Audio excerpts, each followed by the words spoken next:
siendo una mujer de edad avanzada. He experimentado numerosas vivencias a lo largo de mi existencia. Sin embargo, nunca hubiera previsto que llegaría el momento en que mi propio hijo me agrediría físicamente. Ocurrió durante la celebración del Día de los Difuntos del año anterior. El dolor de aquel golpe sigue vivo en mi piel, marcándola con cada recuerdo de ese instante tan desgarrador. Después de la trágica pérdida de mi esposo Baltazar en un accidente en la mina donde laboraba, me vi en la responsabilidad de criar a mis 5 hijos sin ayuda. Entre todos, Alejandro siempre fue el niño que ocupó con acento agudo un lugar especial en mi corazón. El más joven de todos. Aquel que llegó cuando ya creía que no tendría más hijos. Por espacio de 45 años. Entregué por completo mi existencia a él. Laborando hasta que mis manos se vieron afectadas por la artritis. Desempeñándome de lunes a domingo. Guardando cada moneda posible para que él pudiera cursar estudios universitarios en la Ciudad de México. Alejandro completó sus estudios en ingeniería y logró obtener un empleo satisfactorio en una compañía de Estados Unidos. Contrajo matrimonio con una dama de la ciudad, llamada Sofía, quien desde el principio me observaba con desdén en su elegante hogar. 2 preciosos hijos vinieron al mundo. Mis adorables nietos Rafael y la pequeña Teresa, quien porta mi nombre. Durante mucho tiempo, mi existencia se centraba en esos escasos instantes en los que se acercaban a verme, obsequiándome con costosos presentes de la urbe, aunque siempre con premura por regresar a su vida refinada. El hogar en el que resido es el mismo donde Alejandro pasó su infancia. Donde su padre plantó el árbol de limón que todavía produce frutos dulces en el jardín. Donde conmemoramos cada aniversario, cada festividad navideña, cada día de los muertos con nuestra costumbre ancestral de la ofrenda. En las paredes se encuentran años de memorias, fotos antiguas de nuestra familia, el altar que armó con devoción anualmente con flores de cempasúchil, pan de muerto y los manjares preferidos de aquellos que nos dejaron. En la última celebración del Día de los Muertos, tal como he venido haciendo durante más de medio siglo, orgánique con acento agudo con gran afecto todos los detalles. Al despuntar el alba, me puse en pie para preparar el mole siguiendo la receta de mi suegra. Aquel platillo que tanto disfrutaba Baltasar. Me dirigí al mercado en busca de las flores más hermosas. Preparé la ofrenda con las imágenes de mi esposo, mis progenitores y mi hermana Remedios, quien falleció en su juventud. Alejandro se comprometió a asistir con su familia a nuestra festividad tradicional, tal como lo hacía en su infancia, cuando recorría el camposanto colaborando en la limpieza de las sepulturas de sus abuelos. Al llegar esa tarde de noviembre con Sofía y los niños, me di cuenta de inmediato de que algo no iba bien. Evitaba el contacto visual, era reservado en sus palabras y se le percibía inquieto. Los pequeños permanecían en silencio absoluto, mientras que Sofía exhibía esa sonrisa fingida que le resultaba familiar. La atmósfera se hallaba impregnada de una energía inexplicable, densa, totalmente opuesta a la felicidad que solía experimentar al dar la bienvenida a mi familia en casa. Durante la cena, procuré preservar la costumbre tal y como siempre la he honrado. Narré a los pequeños relatos acerca de sus bisabuelos. Les revelé la razón detrás de añadir sal y agua a la ofrenda, así como el propósito de encender velas para orientar a las almas que retornan. Mientras compartía nuestras costumbres, Rafael y Teresa me prestaban atención con ojos brillantes. Sin embargo, percibí que Sofía rodaba los ojos cada vez que mencionaba nuestras tradiciones, como si fueran antiguas creencias sin importancia. Alejandro degustaba en completo silencio. Deslizaba su tenedor por el plato sin saborear verdaderamente el mole que me tomó tanto tiempo elaborar. Al consultarle sobre su estado, Apenas susurró que se encontraba fatigado por la jornada laboral.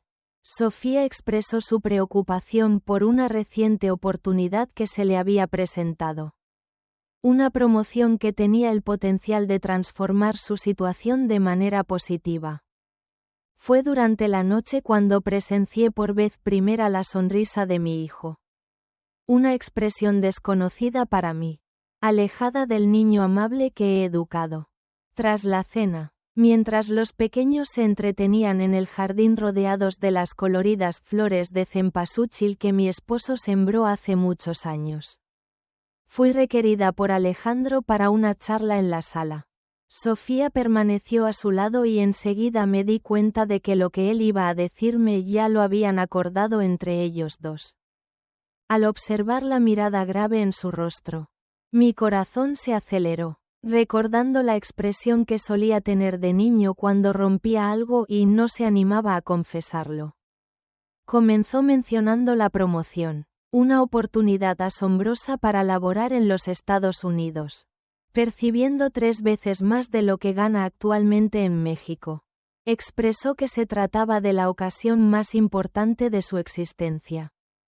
La posibilidad de brindarles a sus hijos un porvenir más prometedor. Una educación de excelencia y oportunidades inalcanzables en este lugar. En silencio, oí las palabras mientras un escalofrío recorría mi pecho, pues intuía el rumbo que tomaría esa charla.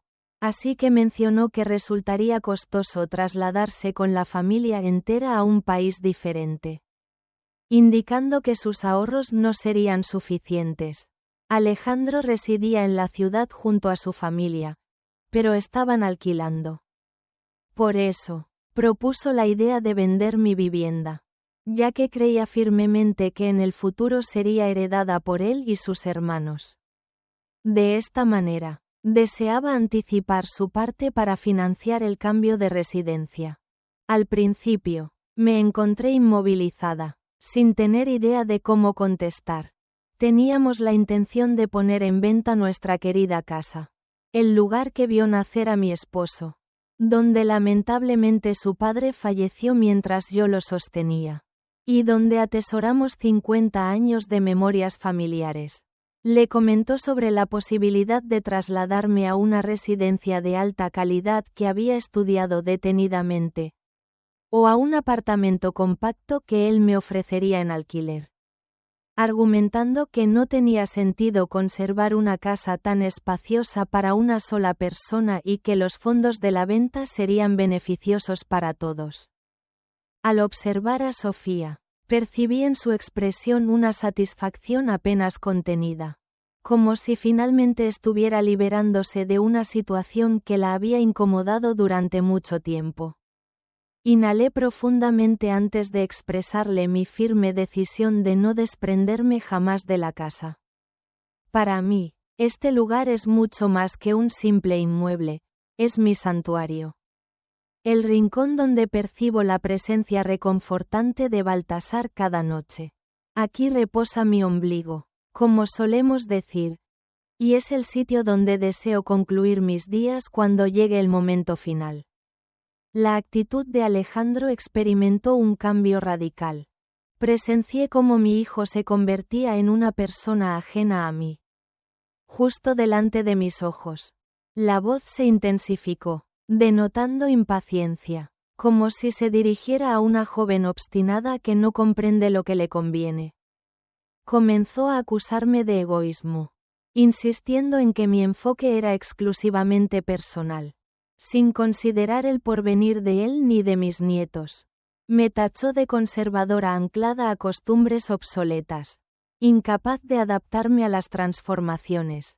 Sofía, con los brazos cruzados, expresó la necesidad de que fuera pragmático, indicando que una residencia tan amplia resultaba excesiva para una sola persona.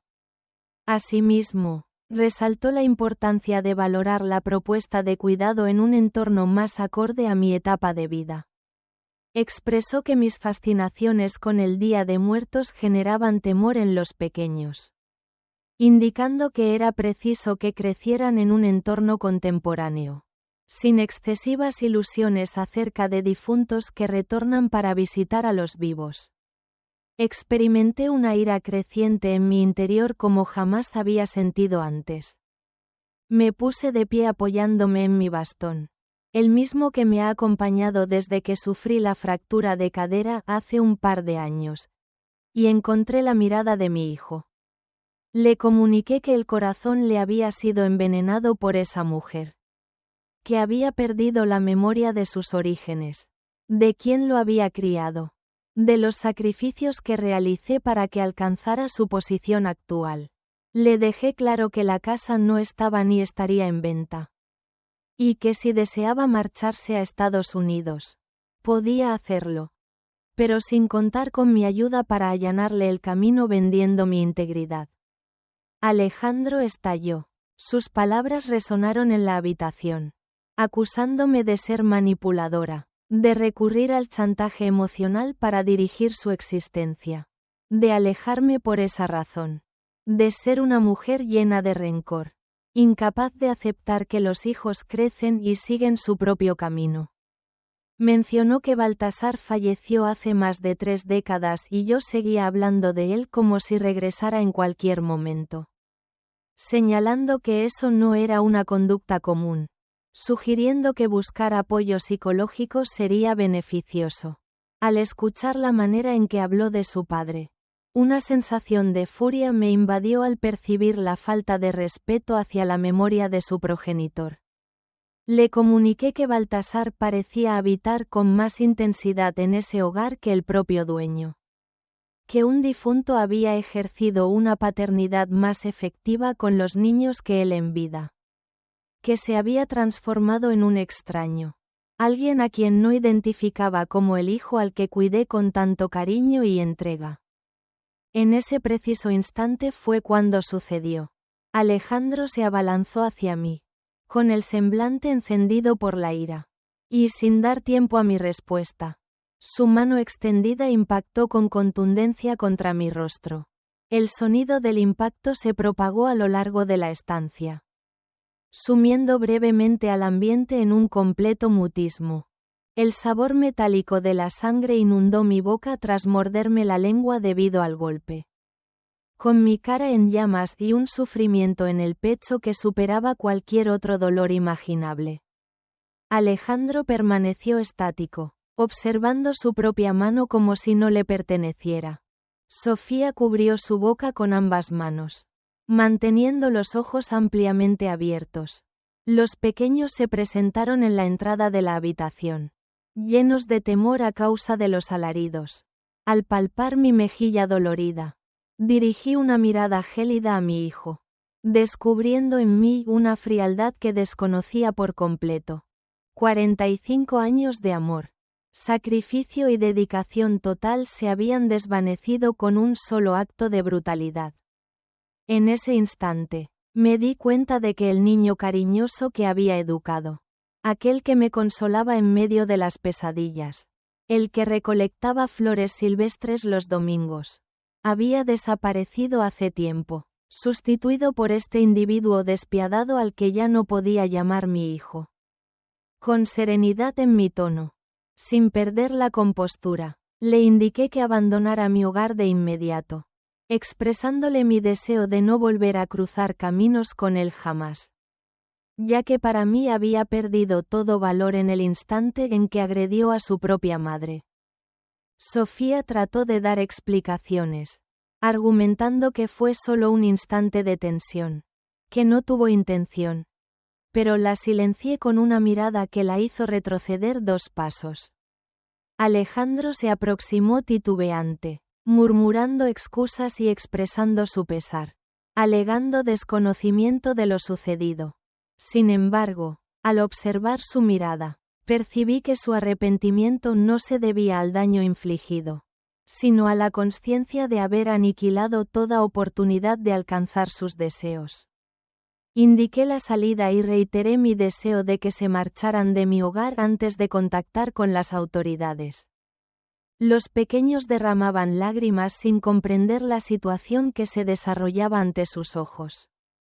Rafael, un niño de tan solo 8 años, Se me acercó y cuestionó el motivo por el cual su padre había herido a su abuela. Me arrodillé con esfuerzo, acaricié su rostro con ternura y le expresé que las personas evolucionan. Que no tenía responsabilidad en ello. Que siempre sería su abuela. Aunque la distancia nos separara cada vez más. Una muestra de cariño inolvidable fue cuando la pequeña Teresa, de tan solo 5 años, me rodeó con sus brazos en un abrazo lleno de fuerza y ternura, expresándome con sinceridad su amor. Una vez más, mi corazón se ha quebrado. Esa noche, partieron llevando consigo únicamente la vestimenta que habían llevado. No se escucharon más palabras. Solo el sonido de los pasos que se alejaban del pasillo donde mi querido Baltazar acostumbraba a sentarse a contemplar la puesta de sol. Giré la llave para cerrar la puerta y me senté frente al altar que había decorado con tanto amor, rodeada de las imágenes de aquellos que ya no estaban. En el día de hoy, tras casi 12 meses, me encuentro habitando en solitario esta residencia que atesora innumerables recuerdos. Alejandro ha tratado de comunicarse conmigo en varias ocasiones. Ha enviado correspondencia que he desechado sin leer. Ha enviado personas de mi vecindario para hablar conmigo. Sin embargo, mi determinación es irrevocable. En la vida hay acciones imperdonables. Frontera que, una vez traspasadas, impiden cualquier vuelta atrás, aunque añoro a mis nietos diariamente. Entiendo que no son responsables de las acciones de su padre. Sin embargo, no puedo tolerar la presencia en mi vida de alguien que me ha causado daño. Para la celebración del Día de Muertos, planeo preparar mi altar con una nueva adición. Una imagen de Alejandro en su infancia. El hombre que solía ser ha desaparecido por completo a mis ojos. Me inclino hacia evocar la inocencia que en su momento caracterizó a mi hijo.